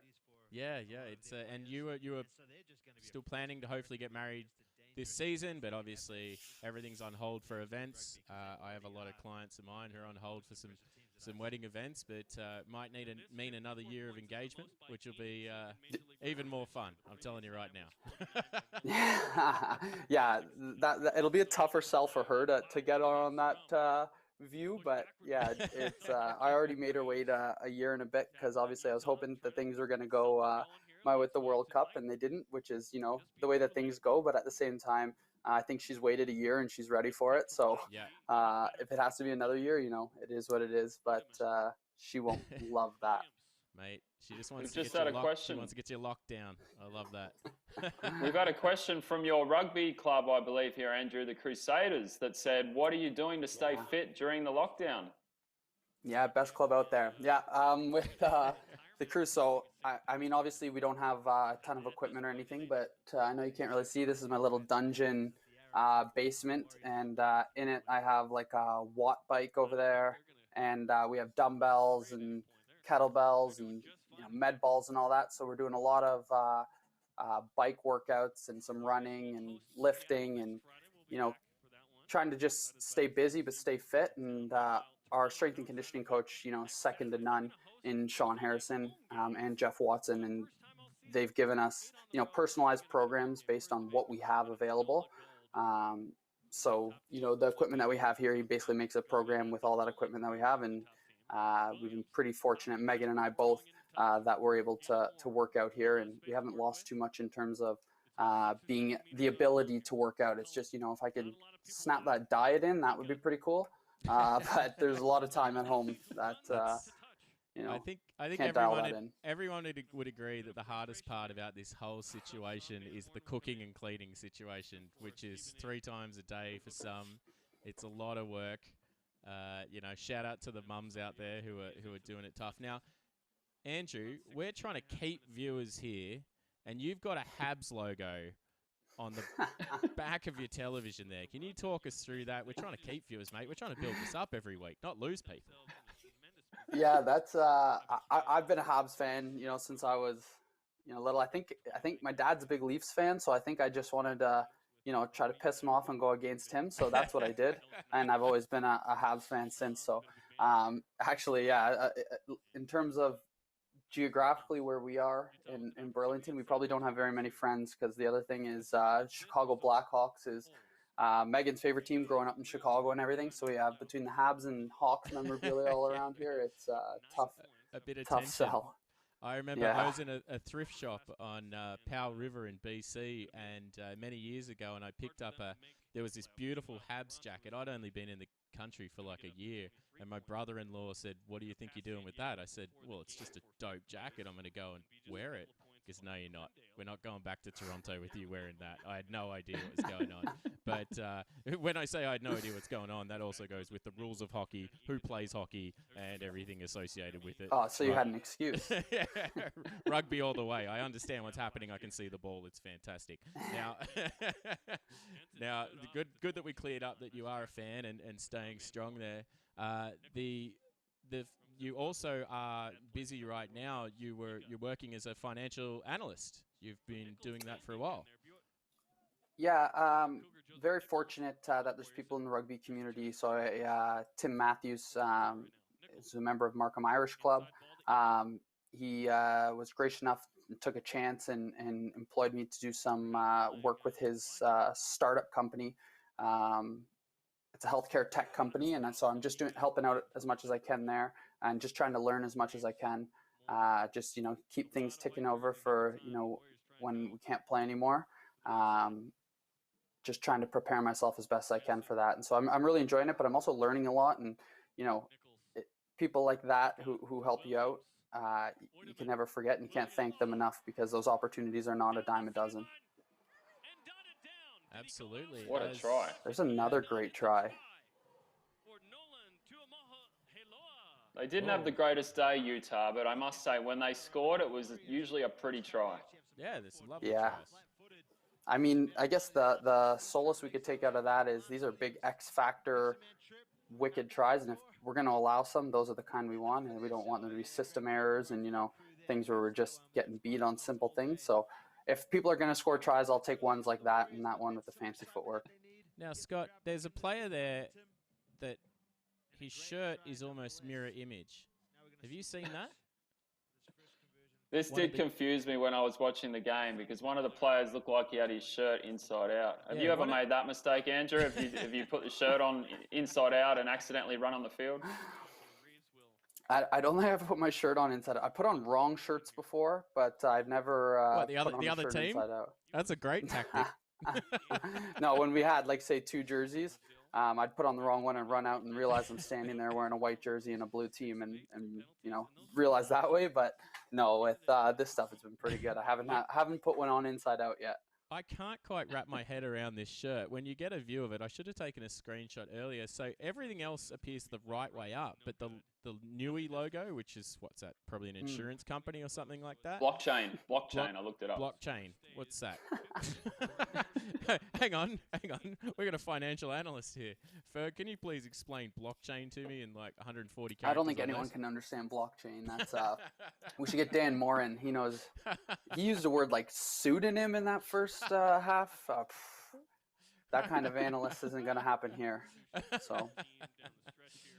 So, yeah, keep your eye out. I don't know what number he is, but one of the players... He's number 9. He's actually the scrum half. You're competing scrum half. Your competing scrum half has got, like probably the jersey that they'd, had to get sent back, and he's wearing it today. So keep your eye out, because something's backwards on there. It's some Inception-style rugby jersey going on.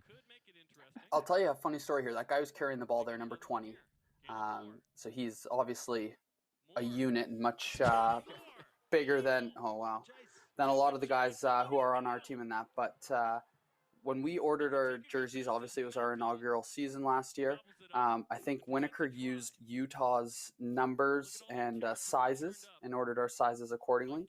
So if you look at our 20 jersey, our 21 of our 21s or 23, they're XL or double XL because of these mutants who are playing on Utah. And so the jersey sizes are just like dresses for some of the guys. Wow, that's and what was the thinking behind picking Utah? Let's put that on the roof. I'm wondering why Winokur took that approach. I don't know. I'm not going to slag him. Maybe I'll give him the benefit of the doubt and say that was the information that he had, and maybe that was the only team set he could get. But I remember DiNardo putting on a jersey being like, I don't even need to wear shorts on. This thing there he covers is, Elliot. everything. That's him. I'm That's good. him there. Look at the jersey. Yeah, look at that. Oh, yeah. It is a different look. Now, how about instead of interrogating Mark Winokur, I might interrogate you on something, Andrew. So I did hear that you refused an upgrade to first class on a team flight last season. Is that true? Yes, there's a bit of a caveat to that. So we had just played, and I was a little bit banged up after the game and just limping around a bit, but that's relatively normal. And Pete Steinberg was nice enough to offer to swap for a flight, but that would mean that he would have to sit in the middle of, Colby and Giuseppe in the back, and I don't recommend that for anyone. I don't care, doesn't really matter if you're injured or not. So, yeah, he was gracious enough to offer, and I did appreciate it very much, but, you can't do that to him. If it was like, an empty seat, I would have jumped up there, but the fact that he would have had to go back there with them, you can't put anyone else in that situation. That is just the honor that comes along with being a top-class rugby player. Look at that. Smart move, smart career move for sure. Right there. Well, we'll see. We'll see if it pays off in the end. If you're flying to Australia, though. No, if you were flying to Australia, you take that seat in a second. Mate. Yeah, Pete, get in the back with Colby. Yeah. I'm taking the front there. No, it was a short enough flight. It was all good. Andrew, I want to ask you about some tactical things about being a scrum half. Now, your job as a scrum half is to feed the scrum. That looks like a very tricky job in terms of when you put the ball down and when you know exactly that moment is. Talk us through what you're thinking when that is your role. I'm going to be completely honest. As far as the scrum goes, I don't, you let them do their work and you'll never tell them what to do. And, they'll reward you by just working hard and protecting you. So I will never tell them what to do. But in terms of my role there, we practiced it obviously a lot in terms of cadence. And the funny thing, with different scrums and hookers and that is that everybody has their own kind of cadence or the way that they want it, where they want it, how they want it, everything like that. So I'll use, Q and Stephen Ng as an example. They like to, get the hit on, make sure it's stable, and then they kind of have like a tap, wait 1-2 seconds so that they can start to get that push on and get into the position, and then you feed the ball in. Earlier in my career, I've had, some troubles with I've fed the ball when I thought the hooker was ready, but if he can't get his foot up, sometimes they end up kicking it forward, or it just ends up sitting there, and all of a sudden it's a stalemate with the scrums pushing against one another, and the ball's just sitting there. So I've definitely, don't get me wrong, I've made my fair share of mistakes, and I'm I guess I should be an expert, but I'll never be an expert, and it's never the exact same either with every hooker. You'll see Jack McRogers coming in here, making his debut. And he's another one who would want it, different than Stephen and Q would want it. So it's just, a matter of working with the hookers and making sure that they're comfortable. 72nd minute. Line out one by the Warriors. And if you ever lose a scrum because of the way you put it in, it's 100% always the hooker's fault. You can never take blame for that. Loughty in the middle of the field. Rare to see him there. Normally on the edge. Lets it go. What about a box kick? Talk us through a box kick and when you might use it. Yeah, there's there's a couple different situations, but I'll just name the main two would be obviously an exit from within inside your 22 where you're trying to, bite off some territory and put it into touch. That would be one. It's actually a little bit tougher than the high contestable kick for the reason being that you need to try to punch it a little bit further so you're not getting that same height. And so when you have, these guys who are 6'5", 6'6", trying to block and you're trying to get the trajectory on it to pump it as long as you can, it's a bit more difficult on that contestable ball. You're outside your 22 and you're just trying to get the ball downfield but give your winger a chance to get up for it. And so even if they do claim it, it's messy and all of a sudden they're scrambling back, and we can kind of attack them on defense, if that makes sense. You come up, set the line, maybe try to blow up that ruck or force them to move it quick when we have a ton of line speed and pressure. And that's the stuff that makes Saren Carpenter, happy, is when we can do things effectively like that. But at the same time, it also catches his score. And if you're kicking it 5 meters infield too far, or the other way, so it's something we practice a ton. But it's difficult when you're indoors practicing quite often, because you can't be kicking it and you're hitting the roof every time. You never know where it's landing or anything like that. Not just for the playoffs, but to get a good seed in the playoffs. Got all that momentum with their Canadian internationals back. So the medics from this Utah team have really having a day today. They've had to pull out a shoulder. They've got to carry this beast off the field here. Oh, yeah. That doesn't look good, though. That doesn't look good. I don't remember exactly this instance happening, but I can tell you he did play the rest of the season, so it's not too bad, because he is, like you said, he is a beast. Wow. he put some pain on people, so they got him back. El, I see we've got a very special question for Ferg here. Did you see that? Lovely. Okay, beautiful. A question from Megan. Megan. There's about 12,000 different ways you can say Megan in Canada. just so you know.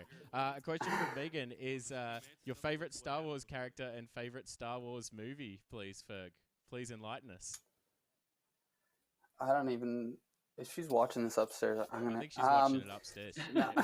Yeah, I can't tell you definitively that I have a favorite character. We'll go with Jar Jar because of the shirt. Well, we have to now. You know, when I was really young, just locked into history. You're a Jar Jar man. They'll be calling That's out right, Jar Jar in the yourself. stands next year, 2021. Everybody yelling out Jar Jar, Jar Jar, and then you'll maybe that'll be my new try celebration. That the big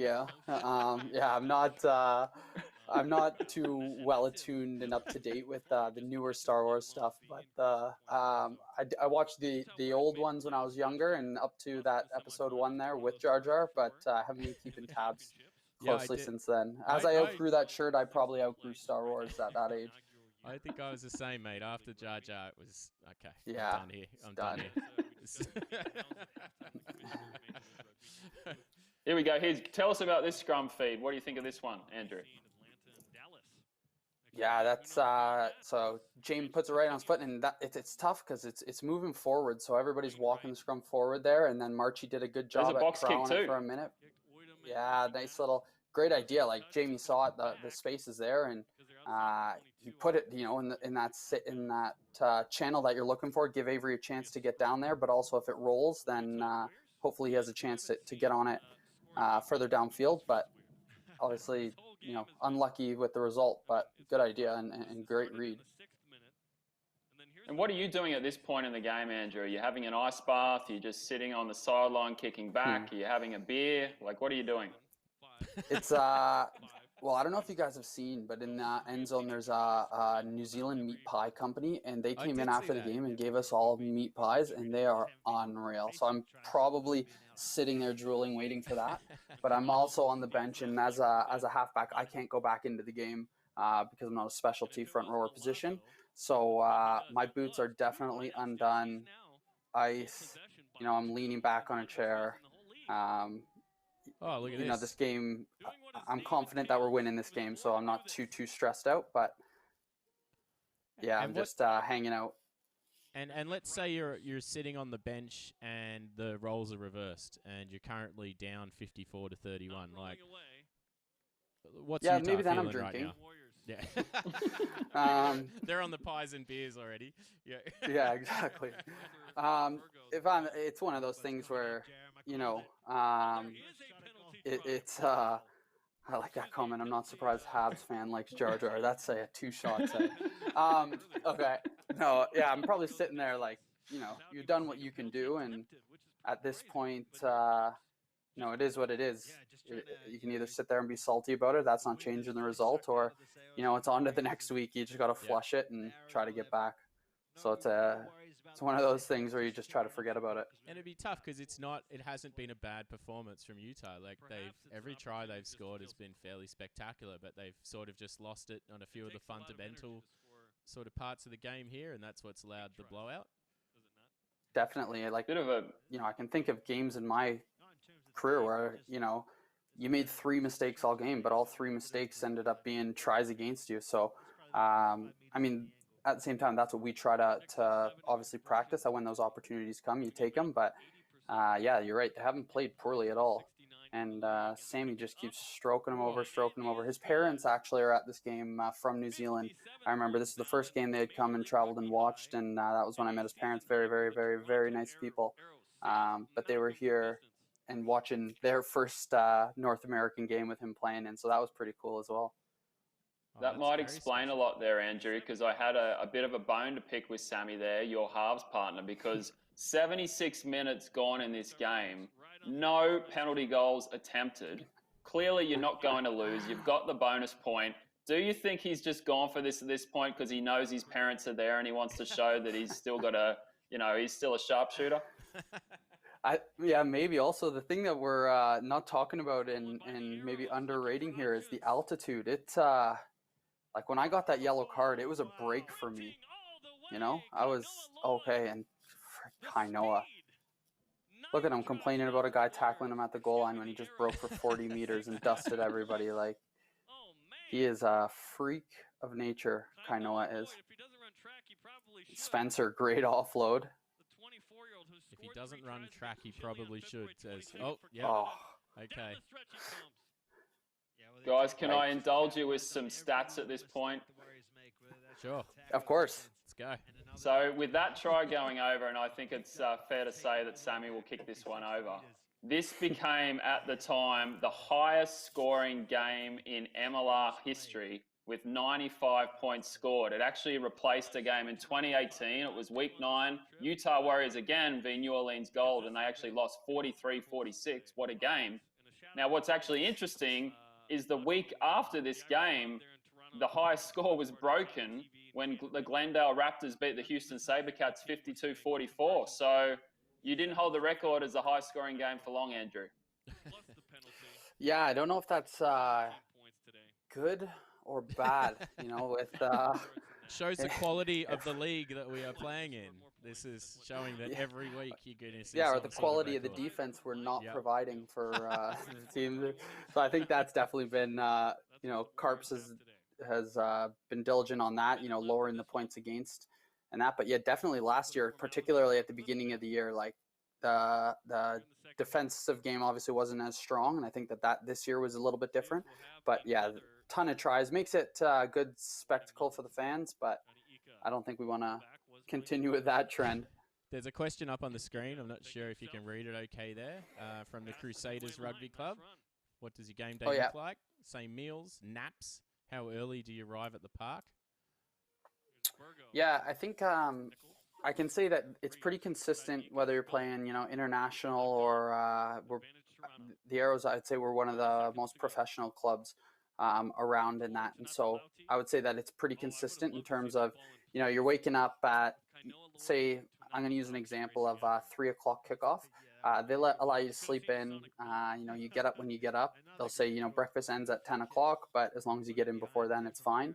And then you're kind of, you know, you have your own free time to do whatever it is that you like until, say, lunch. You'll have lunch or maybe you'll do activation, right before. So that's where we play that barbaric throw the ball at somebody when they're not looking game. I'm surprised it's not called flinchies or something like that. No? Yeah, it is. It's our flinch game. Yeah, so we play flinch and we'll walk through, the forwards will walk through some lineouts, we'll walk through some back moves, and then we go in for lunch, which is usually, you know, pasta and that. And personally, I'm not a big eater before games, but some guys, they need to eat a big meal or else they run out of gas, whereas, you know, I eat and I feel like I'm going to puke all game. So I don't eat like a big lunch or anything. I prefer to eat a bigger breakfast and then kind of go from there. And then we arrive at the field about an hour and 20 minutes before. I like to get on if I'm doing any goal kicking. So if I'm going to be a reserve goal kicker or anything, which you don't really need when you have Sammy Malcolm. But if I was, then I'll get out and do some goal kicking an hour before the game and some box kicking and passing and that. And our team warm-up starts about, you know, 35 minutes before.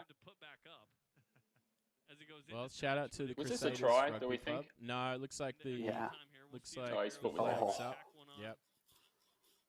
Shout out to the Crusaders. Thanks for the questions, guys. That's fantastic. And don't forget to support Rugby Ontario if you have the option to join up to one of their membership tiers to help them out during this time. Follow the links that we've posted online today. And that is the game, ladies and gentlemen. 64-31. How does it feel coming off the bench and catching up with the rest of the guys after this one, Ferg? I was going to say, how's it feel when the whistle blows, but you're sitting down at the moment. No, it still feels amazing and relief. It's like, you know, you can start to be yourself again and joke around with guys and chat around, because everybody's so in this, you know, laser focus thing until that final whistle goes. Even if you're on the bench, you don't want to be cracking jokes or, you know, talking about where you're going to be going tonight or anything like that, because, you know, there's guys still in the game in that. So just hanging out and, you know, shooting the breeze and that is nice right after that final whistle goes, a bit of relief. Well, that's it for today. Scott, your final thoughts on this match?